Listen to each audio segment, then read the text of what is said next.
আসসালামু আলাইকুম ওরহমতুল্লাহ। কেমন আছেন আপনারা? আলহামদুলিল্লাহ রব্বিল আলমিন ওসলাতু ওসালামু আলা রসুলহিল আমিন ওবাদ। আউযু বিল্লাহি মিনাশ শাইতানির রাজিম। রব্বানা হাবলানা মিন আজওয়াজিনা ওয়া যুররিয়াতিনা কুররাতা আয়ুন ওয়াজআলনা লিল মুত্তাকিনা ইমামা। আজকের কর্মী সম্মেলনের মাননীয় সভাপতি, উপস্থিত বাংলাদেশ জমিয়ত আহলে হাদিসের কেন্দ্রীয় নেতৃবৃন্দ, বিভিন্ন জেলা থেকে আগত জমিয়ত এবং সুববানের সর্বস্তরের কর্মী ও নেতৃবৃন্দ, জমিয়ত আহলে হাদিসের পক্ষ থেকে আজকের এই ধরনের একটা সুন্দর সুশৃঙ্খল কানায় কানায় পরিপূর্ণ এরকম একটা সম্মেলন আয়োজনের জন্য আমরা আন্তরিকভাবে অভিনন্দন জানাই। আমি যে আয়াতের কথা উল্লেখ করলাম,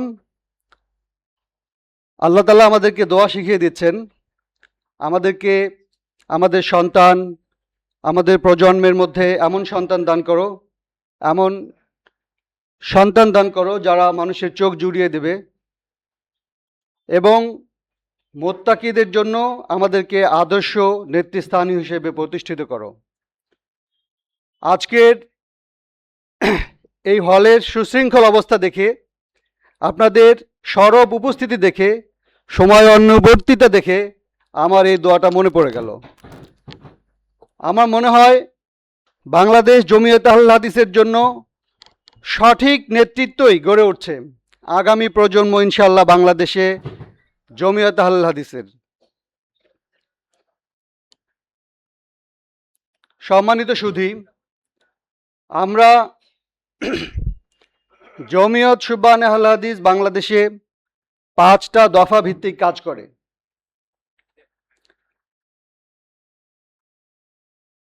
এই দেশে বাংলাদেশ জমিয়তে সুবহান আহলে হাদিস, জমিয়ত সুবহান আহলে হাদিস বাংলাদেশ এই দেশে আকীদার সংশোধনের জন্য কাজ করে। কোরআন এবং সুন্নাহ ভিত্তিক বিশুদ্ধ আকীদা প্রতিষ্ঠা আমাদের এই সংগঠনের অন্যতম লক্ষ্য। এখনো আমাদের দেশে বহু মানুষ বিশ্বাস করে আল্লাহ সর্বত্র বিরাজমান। কবর পূজা, শিরকের নানান রকম ফের তো আপনাদের জানাই আছে। এই সকল কুসংস্কারের বিরুদ্ধে সচেতনতা সৃষ্টি করা আমাদের অন্যতম লক্ষ্য। আমাদের যেই যুব সমাজ গড়ে উঠছে, আমরা এখন বলছি যে আমরা এখন পপুলেশন ডিভিডেন্ডে আছি, কিন্তু দুর্ভাগ্যক্রমে আমাদের এই দেশের একটা বৃহৎ সমাজ, আমাদের তরুণ প্রজন্মের একটা বৃহৎ অংশ নেশায় ডুবে যাচ্ছে। আপনারা নিশ্চয়ই খেয়াল করেছেন, আমাদের কক্সবাজারের এক বৌদি, সেই ব্যবসা এখন অন্য আরেকজনের হাতে চলে গেছে। আপনারা জানেন তো এগুলো। আমাদের সমাজের সর্বস্তরে একটা প্রজন্ম দাঁড়িয়ে যাচ্ছে যাদের ইমানি চেতনা শূন্যের কোঠায়। তাদের মধ্যে আমাদের কাজ করার অনেক কিছুই আছে। আমাদের পরিবার, আমাদের সমাজে, আমাদের রাষ্ট্রে ইসলামী মূল্যবোধ প্রতিষ্ঠার চেষ্টা আমাদের আরেকটা লক্ষ্য। আমাদের যে সমাজ সংস্কারের কথা আমরা বলি, সমাজে মাদক, অশ্লীলতা, দুর্নীতি এবং সামাজিক অপরাধ প্রবণ এক শ্রেণীর যুবক তৈরি হয়ে যাচ্ছে। তাদের মধ্যে আমাদের কাজ করার অনেক সুযোগ আছে। আমাদের পরিবেশ সুরক্ষার কর্মসূচি আছে। সুবহানকে ধন্যবাদ জানাই। আমাদের পরিবেশ দিবস উপলক্ষে আমাদের বৃক্ষরোপণ কর্মসূচি ছিল এবং এটা খুবই জনপ্রিয় হয়েছে, সারা দেশব্যাপী ছড়িয়ে পড়েছে। আপনারা নিশ্চয়ই এই কাজে অবদান রেখেছেন আশা করি। আমাদের মুসলিমদের মধ্যে যেমন ইসলামের সৌন্দর্য ছড়িয়ে দিতে হবে। একইভাবে আমাদের যারা অমুসলিম ভাই আছেন তাদের মধ্যেও অত্যন্ত নরম কোমল ভাষায় আমাদের ইসলামের সৌন্দর্য তুলে ধরতে হবে।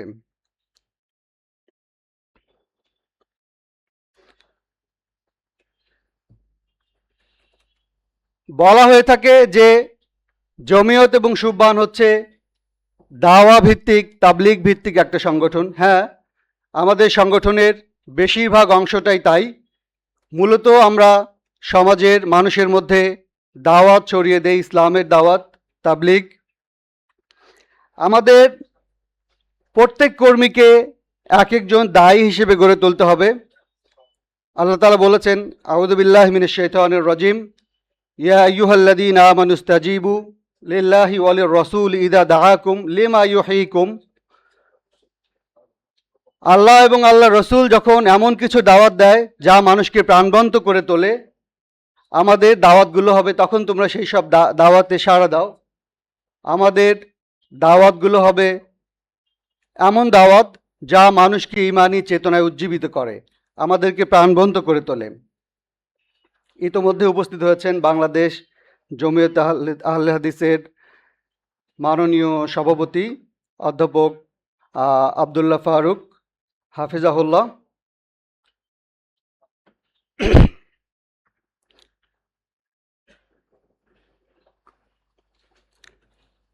নবী এবং রসুলদের অন্যতম কাজ ছিল তালিম দেওয়া।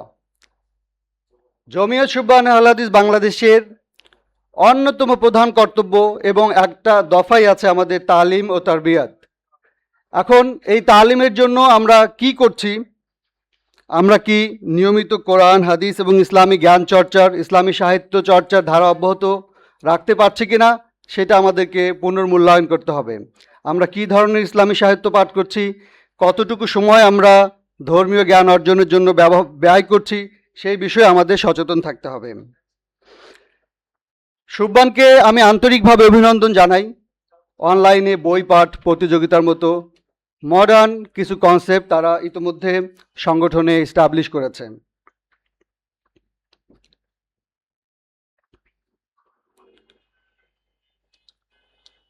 সুবহানের এই তালিমি কর্মসূচির মধ্যে নতুন নতুন বক্তা তৈরি, লেখক এবং সংগঠক তৈরিকে উৎসাহিত করতে হবে।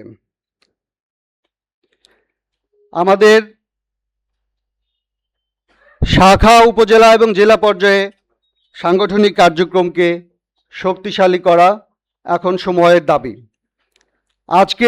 আমি প্রথমেই বলেছিলাম আজকের এই সুশৃঙ্খল উপস্থিতি আমি আশা করছি শেষ সময় পর্যন্ত অব্যাহত থাকবে এবং আমাদের এই শিক্ষা, আমাদের আজকের এই অনুষ্ঠান আমাদের সারা দেশের জন্য একটা রোল মডেল হবে, আমাদের সারা দেশে ছড়িয়ে পড়বে। দেশের আনাচে কানাচে সুবহানের শাখা, উপজেলা, জেলায় সুবহানের কর্মতৎপরতা বৃদ্ধির জন্য আজকের অনুষ্ঠান একটা মডেল হবে আশা করছি। দুর্ভাগ্যক্রমে আমাদের নতুন সদস্য সংগ্রহ করার যে গতি, সেটা আসলে এখনো পর্যন্ত গাণিতিক হারেই রয়ে গেছে। এটাকে জ্যামিতিক হারে উন্নীত করতে হবে।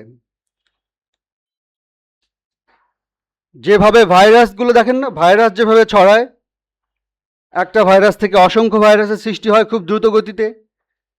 সংগঠনে নতুন সদস্য সংগ্রহের ক্ষেত্রে আমাদেরকে এইভাবে ঝাঁপিয়ে পড়তে হবে।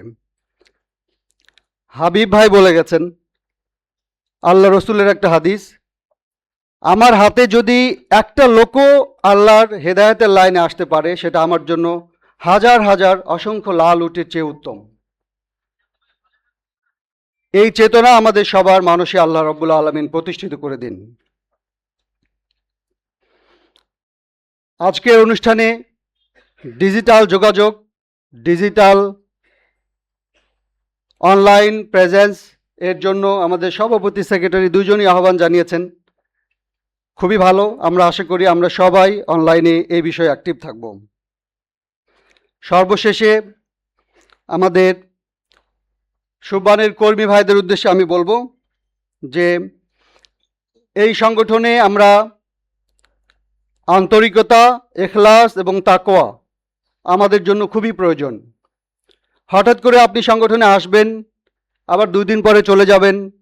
আমার এই ধরনের কর্মীর চেয়ে সেই কর্মী আমার দরকার, যারা জেনে বুঝে এই সংগঠনে আসছে এবং জীবনটাকে উজাড় করে দেওয়ার জন্য প্রস্তুত আছে।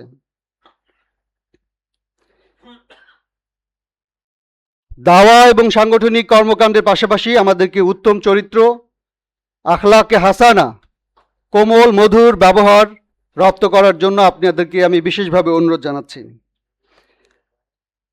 আমাদের প্রত্যেক কর্মী একজন দায়ী, একজন শিক্ষার্থী এবং একজন সংগঠক হবেন।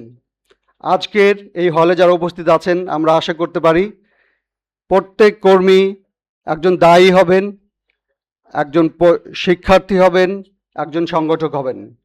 জমিয়তে আহলে হাদিসের পক্ষ থেকে আবারও সাংগঠনিক সেক্রেটারি হিসেবে আপনাদের কাছে এই উদাত্ত আহ্বান জানিয়ে, সুববানের সাবেক সভাপতি হিসেবে এই আহ্বান জানিয়ে যে এই সংগঠন একদিন বাংলাদেশের শ্রেষ্ঠ সংগঠনে পরিণত হবে ইনশাআল্লাহ।